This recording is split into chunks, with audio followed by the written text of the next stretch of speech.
Next up, we have Marvin Vettori. The feud between Marvin Vettori and Robert Whittaker was hilarious. Vettori first trolled Whittaker on an Instagram story. Come on, Rob, I was waiting for you. Jesus, I know where you're at. You're in your room, jerking the shit off of yourself. Then mocked him again in an interview. No, but it's gonna be my fight. I'll decide what to do in that cage. I'll decide where the fight's gonna take place, and yeah, man, I'm just ready to go. I can't wait. In a different interview, he told the audience he was a better fighter than Whittaker. He's the same fighter that he was like a year ago. He's the same fighter that he was in his last fight. I'm not. Like, I keep improving. During their face-off, Vettori refused to shake hands with Whittaker.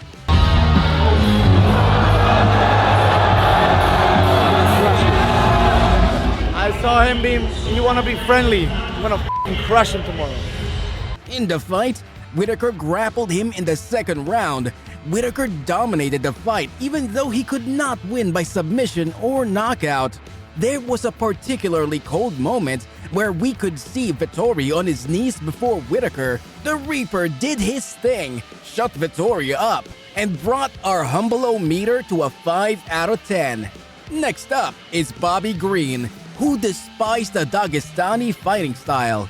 When he was set to fight Islam Makhachev, he said he used to fall asleep watching Islam's matches, forgetting that Abdulmanap's disciple was a ferocious beast. But it's just boring. Nobody wants to see it. Nobody cares. I fall asleep watching his fights. And then it's like, oh, there's the finish. And like, so they can show a bunch of finishes, which is cool. On a 9-fight winning streak, this riled up Islam, but he responded calmly. We're gonna talk inside the cage. I'm gonna take him down and tell them, hey, let's go, get up. Inside the octagon, Islam destroyed Bobby Green, using his fist to talk and winning by a technical knockout. After the match, Bobby Green humorously admitted his defeat, making the humble-o-meter touch 5 out of 10. Drugs? I fought everybody, I think maybe 2 people with more than 30 days. There's no way I could be on drugs. Don't play with my name. Now Bobby Green versus Padley Pimblett is scheduled for July 28 at UFC 304. Commenting on who will win is difficult, as both fighters have their strengths and styles. Everybody knows Ronda Rousey, a true monster in the women's division. But did you know the monster has been tamed by Holly Holm? Now, Holly Holm was a 19-time world boxing champion, but Rousey wasn't interested in her success in the boxing world. 19-time boxing world champion, not MMA world champion. And I believe that I'm better than every other girl in every area of MMA. MMA striking is different, and I think I'm the best at it. The feud became even greater on the face-off. She's the one that put the fist on my face. I didn't touch her. She's the one that touched me, and I told her that fake sweet ass is, I see right through it. I really do. It was all fake. All until now. All that respect, all that everything, all you being sweet. I see right now that it's fake, and you're gonna get it on Sunday. Holly Holm knocked Rousey out with a vicious kick to the head, winning the championship. Rousey was seriously injured in the fight and reflected and cried on the Ellen DeGeneres show. I was like, what am I anymore if I'm not this? And I was literally sitting there and like thinking about killing myself, and that exact second I'm like, I'm nothing. I'm like, what do I do anymore? Filling the humble-o-meter with tears to 6 out of 10. Aljamain Sterling versus Sean O'Malley.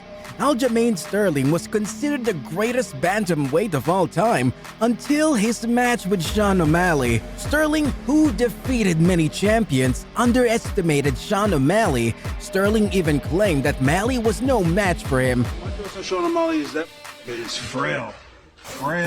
You think if I could take down a short, stocky guy like Henry, who's actually a gold medalist and has good takedown defense, what am I gonna do to Sean O'Malley? Like, let's be honest here, guys. Like, yeah, he's been promised the title shot. He opted not to take the title shot and gave Henry a chance to come back and chase history. I beat Henry. Now there's no more running. But Malley wiped our humble-o-meter with a 6 out of 10. The legendary 13 seconds. Now, this topic is very different from the others on this list because it wasn't the fighters who got humbled, but the people. Let me get into more details. Back in 2015, Jose Aldo was undefeated for 10 years, and people claimed he was the king of the octagon. We respect Aldo a lot, but at UFC 194 in 2015, he was put up against the man who brought glory to the UFC, the Irish monster, Conor McGregor. Everyone was impressed with Aldo not losing for 10 years and forgot that Conor was also undefeated for 5. This is where it begins, everybody, including celebrities, fighters, and journalists, believed Conor would lose. If Jose Aldo fighting that kid, I think Jose Aldo's going to take him and break him. You don't like Conor McGregor? Listen, it's just a he hasn't rolled beaten the up. top level guys yet, though. It's just a rolled up. He's very good at what he does. He's just a rolled up champ. Like kings. Jose Aldo, come at you. Like, this is so good. Listen, if Conor McGregor's not in the gym today, he's starting the training for what the rap he's going to go into. Jose Aldo, no doubt. Like, of course, I think Conor McGregor is a good fighter, but man, like Jose Aldo is in a different level. You know, he's one of the best of the whole times, and I really believe he's gonna knock McGregor out. But little did they know what would happen next. Conor defeated Aldo in just 13 seconds. I mean, 13 seconds! Conor relaxed and smiling. Oh! Just slapped him! That was cold from Conor, making our humble-o-meter shiver to a 7 out of 10. Next up is Michael Johnson. Michael Johnson, the first person to win against El Cocoy. Side note, Tony Ferguson. And Ferguson tries to take him down, and another left. Joey said sprint to the finish. Yeah, the sprint was won. Was not in his prime during this fight, was set to face Justin Gaethje, the fighter who, like trucking. In the press conference, Johnson tried to trash talk Gaethje. Listen, Justin, you had wars in World Series, but when you come over to the UFC, you want to have a war with me, man. So it's all right. We're gonna bang. Don't get it wrong, but you're out of your league on this one, buddy. However, Gaethje did not stoop to Johnson's level and responded calmly. If this isn't wrestling, if I couldn't kick your leg off, if I couldn't break you in any way, you can be a D1 every way. how you want. Gaethje delivered as promised and did exactly what he said, making Johnson march into deep waters, thrashing Gaethje and claiming he wasn't in his league, only to get knocked down by Gaethje, knocks the humble-o-meter spike to a 7 out of 10. Our favorite style bender got wrecked by the Tarzan. Yes, Israel Adesanya has the utmost style in the UFC. His knockouts, stance, and celebrations are crazy. But what's even crazier is a man who doesn't care about any of this, destroying Adesanya. Sean Strickland, known for his loud mouth, riled up Adesanya. Sean, you got quite the lineup up there with you. Who's the best striker on stage? I mean, I would say me, but I mean, that man was the one that slept that man, so, you know, next to me, probably Alex. I mean, what was it, like 2-0 against Izzy? What was it, 2-0? Did you watch the whole fight? No, I don't watch Exactly. fight. Do your job next time. Oh. No man that beats off the cartoons is gonna beat me. Bro, Calm trust down. me. Calm down. I can tell you what. If you win this fight, when we fight, I knock you out. I'm gonna do a TikTok dance over your grave. In response, Adesanya said, Oh, fuck it. Look at this grown-ass man on fucking TikTok. Maybe that's the problem, bro. And the you don't want this what? guy's a champion. Do something about it. You don't want this guy's a Do champion. something about it then. Bro, any Do day. something about Bro, it. I will walk outside with you right now. Right now, you want to get my number? Come on. He's a good guy. I don't judge his cartoon porn addiction. I'm not going to be that guy. Hentai. Get I don't used to judge it. the It's called TikTok. hentai. It's called hentai. Same. Hey, I like I'm a grown-ass man, all right? Calm down. I'm watching cartoon. On the day of the fight for the middleweight championship at UFC 293, Adesanya put a great fight, but Sean won by unanimous decision, proving his claim that no person who gets off the cartoons will beat me. Adesanya underestimated Sean, who had many tricks up his sleeve, leading Adesanya to congratulate Sean at the end, spiking the humble-o-meter to 8 out of 10. Jamal Hill. Recently at UFC 300, Jamal Hill was put against Spartan, who knocked out Izzy 3 times. Now at the press conference, Alex was calm, but Hill had to do something so he could make Poatan lose his mind. He bought a statue that looked like Alex and mocked him. You know, just to getting acquainted with the visual that I plan on seeing on Saturday night. Now on the day of UFC 300, what's more interesting is Alex likes to close the distance between his opponent so he could drop the opponent with his left hook, but Hill was keeping him at a distance. Hill accidentally kicked his groin when the referee was about to interfere. Poatan refused and he closed the gap between Hill and knocked him out by doing the Khabib lame celebration. That was seriously a 9 out of 10, humbling Poatan to Hill. The next one is the biggest feud in the history of the UFC.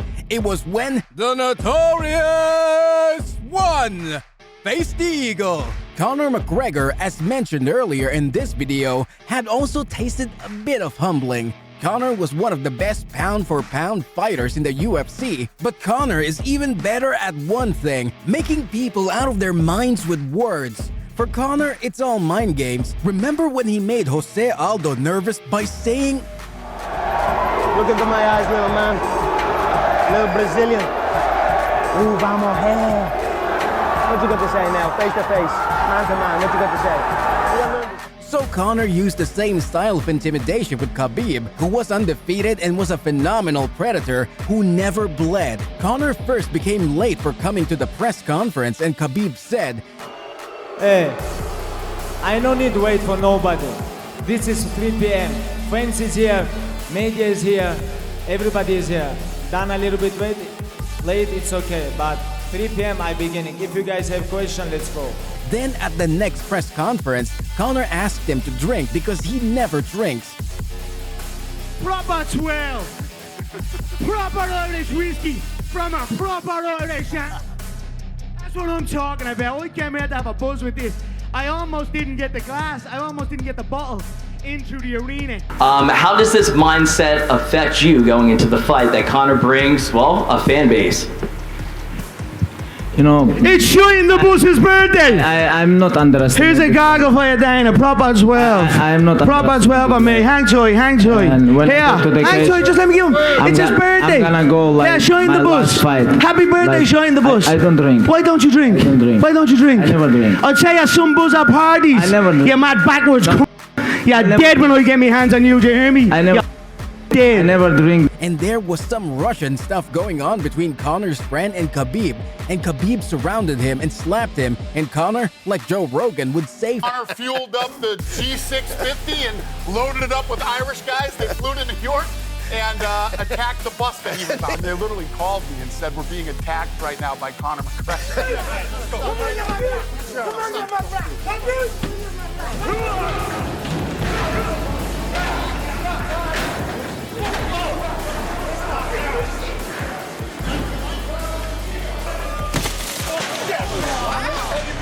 This once we give it to Conor for standing up for his friend, but in the face of the silent Khabib, only response in the octagon said, First of all, I want to say Alhamdulillah, God gave me everything. Alhamdulillah, I know you got this, you don't like this. Alhamdulillah, tomorrow night I'm gonna smash your boy, guys. I'm gonna smash your boy. Then came the fight. Khabib knocked down McGregor and asked,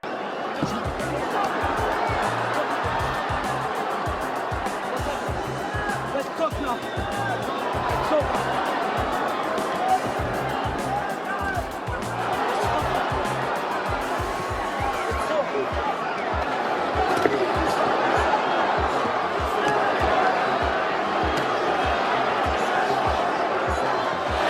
Kisses. Stop. Hey, stop. Stop. Hey. Stop. Let's go. In the end, Khabib won by submission. There's the tap. Still undisputed. Khabib Nurmagomedov. Humbling the Notorious One, bring me humbleometer to 9 out of 10, lads. Now, what could be better than Khabib and McGregor feud? Well, let us ask Cody Garbrandt. Cody Garbrandt and TJ Dillshaw, who used to create huge verbal argument whenever they met each other, were former Team Alpha Male (TAM) members. Often these arguments turned into insults. Cody has not hesitated to drag even Dillshaw's family into these feuds. None whatsoever. There's truth to it. Just like I don't have a knock, and then like I knocked him out. No, it's already been, yeah. I do have it. You know that. Freaky, how many times I practice? Zero, motherfucker. Exactly. We're gonna find out. Saturday, you're gonna find out. Talk all you want. How many times you quit practice, motherfucker? Ever quit? All the fucking time. I'm gonna make you quit. Yeah. You can do all the conditioning in the world with your new coach. You can't condition that fucking chin of yours. Dillshaw decided to face Cody, who was the champion at that time on UFC 217, with the sole aim of regaining his lost championship. Cody had hope of victory until the fight started, but Dillshaw annihilated him and knocked him out. After tasting his first defeat, Cody was not done. He wanted revenge. He faced Dillshaw again at UFC 223. Los California at the Staples Center. The Bantamweight Championship rematch pits former title holder Cody Garbrandt against current 135. Absolutely, man. I'm about to give him coast-to-coast ass whooping. I'm going to make him go face down, ass up once again. But this time he can tell me how the canvas smells at the Staples Center instead of Madison Square Garden. That's fine. That's fine. You had to get help to your corner on the first round. You feared me. If my aunt had you a said dick, I had a she'd be my long uncle. road back because you feared me. You went down to fight Demetrius because you knew what was going to come. Okay. Cody was unable to show his strength inside the octagon. You cannot afford to be on wobbly legs in front of a guy like this that knows how to finish. Cody realized that defeating him was not as simple as insulting him. The first knockout gave a 5 on our humble-o-meter, but the second did make it 10 out of 10 on our humble-o-meter. And there you have it. What do you think of these thrilling moments in UFC? Feel free to let us know in the comment section below. If you enjoyed this video, make sure you smash that like button and subscribe to Ready to Humble for more humbling content. Make sure to check our previous video, folks. See ya!